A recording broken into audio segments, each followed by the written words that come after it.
Greetings and welcome back, carnivores. Dougie the Butcher. This is Carnivore Confidential. I want to talk to you today about labor and why the price of a cut steak versus a whole primal is so much higher.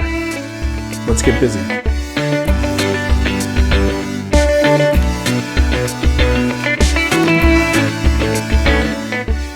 All right, welcome back. Let's get after it. I've already taken it out of the bag and dried it off, pat it dry a bit.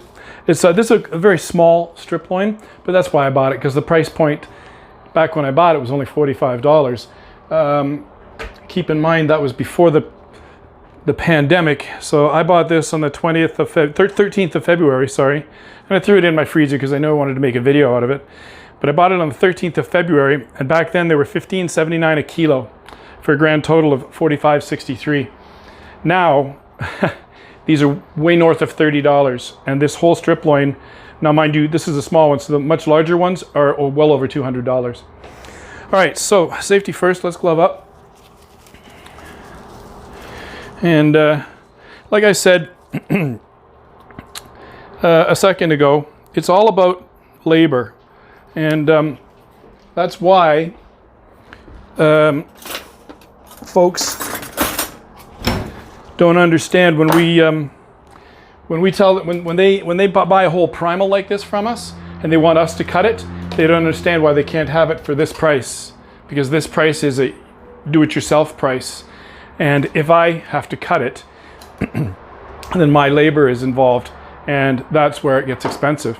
Not just me, I mean any butcher. I also want to show you another little kitchen toy that I have.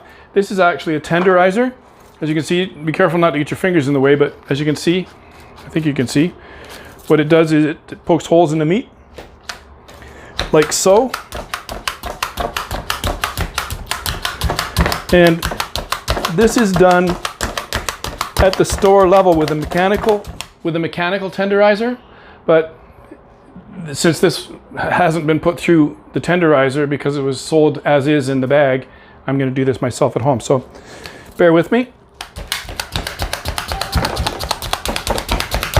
And the same on the other side.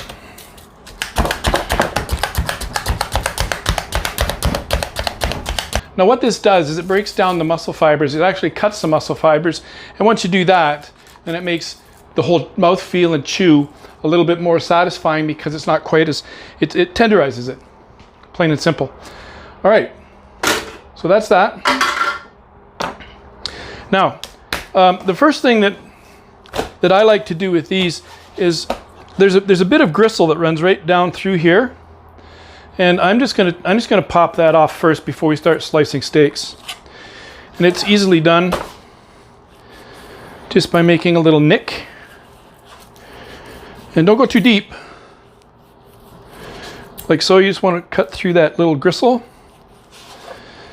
And we're just going to take that off. Like so.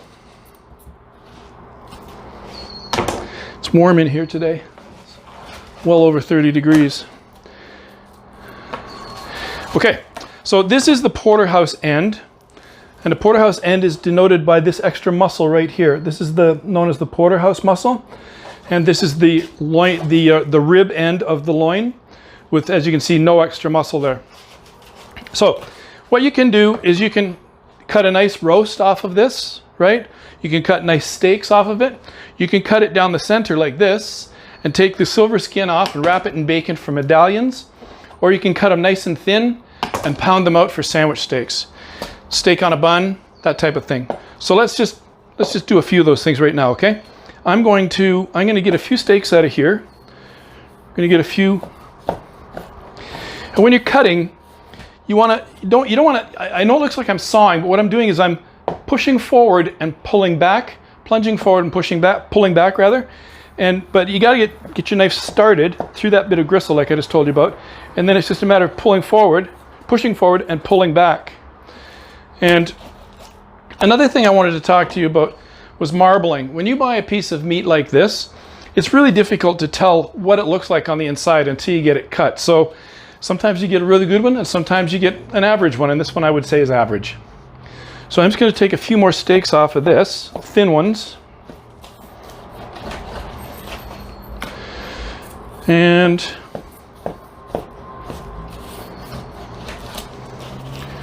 okay, now what I'm going to do is I'm going to take a chunk like so, which you can either have as a Sunday roast, put a few strings around it, that's a beautiful roast, or you can take the silver skin off, which I'm going to do here.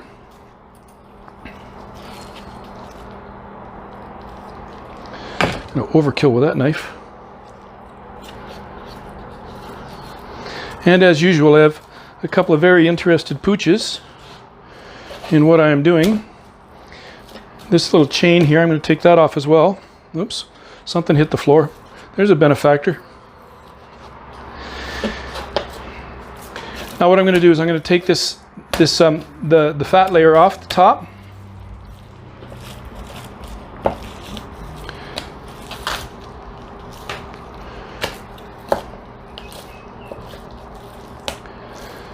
And then the silver skin comes off quite easily, the same way we did with the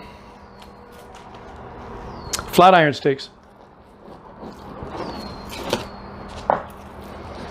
Just angle the knife up. Keep in mind you're cutting towards yourself, so be careful. And you're going through a bit of gristle here. And there we go. Now, what I want to do with this is I'm going to cut it into cubes like this. But actually, what these are going to be are bacon wrapped medallions.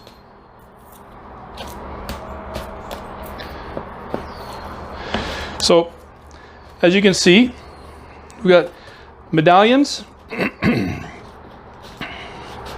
that you wrap in bacon. We've got steaks. We've got our trim. We could have, as I said, a Sunday roast, or we can keep going with some bigger steaks, or yeah, I'm going to pound those, make sandwich steaks. So I'm just going to cut some barbecue steaks with these. Hang on one second here.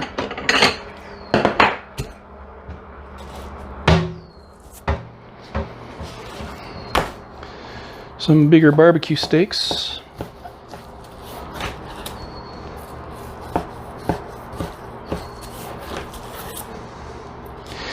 And then I'm going to leave that as a roast. I'm going to tie that up as a roast. All right, so you can see what we've done.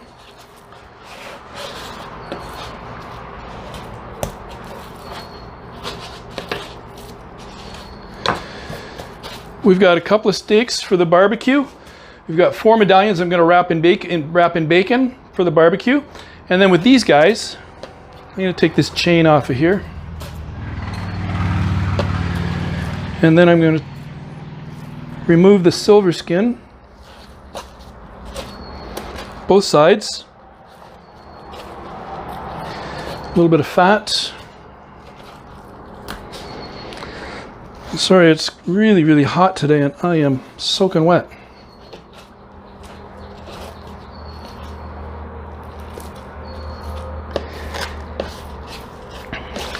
What I'm doing here is again, like I said, just taking the silver skin off, taking the chain,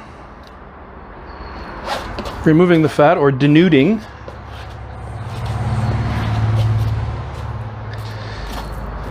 And last but not least, all right, now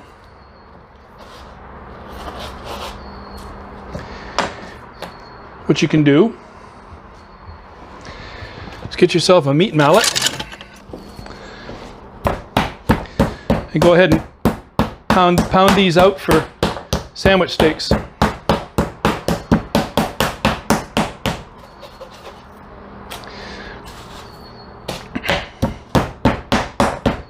If you want a bigger sandwich steak, obviously cut a bigger steak.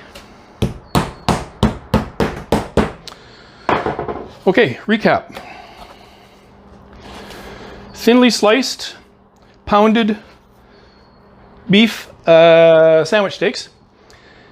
Center cut beef loin medallions. I'm gonna wrap them in bacon. Beautiful. thicker cut barbecue steaks, and a nice porterhouse roast that I'm going to put some string on it and tie for Sunday dinner. Okay, folks, I think you can see how this would have cost you a fortune had you bought it like this from the butcher. Keep in mind that the medallions that they sell at the store are not strip loins. They're more often than not inside round, and they're wrapped in bacon. So you're paying upwards of $17 a kilo for a bacon wrapped medallion, which is an inside round. And keep in mind that that $17 that you're paying also for bacon, outrageous. All of these things are value added, so the price goes up, just like I showed you with the pork loin video. So buy these things whole, cut them yourselves. It's so easy, and you get a whole plethora of stuff from them that you would normally pay a king's ransom for if you bought it at the butcher shop. All right, folks, I hope that was informative. I hope you like what you see. Please like and subscribe to my new channel, and we'll catch you next Thursday for another video. Thanks so much for coming by, and stay hungry, carnivores.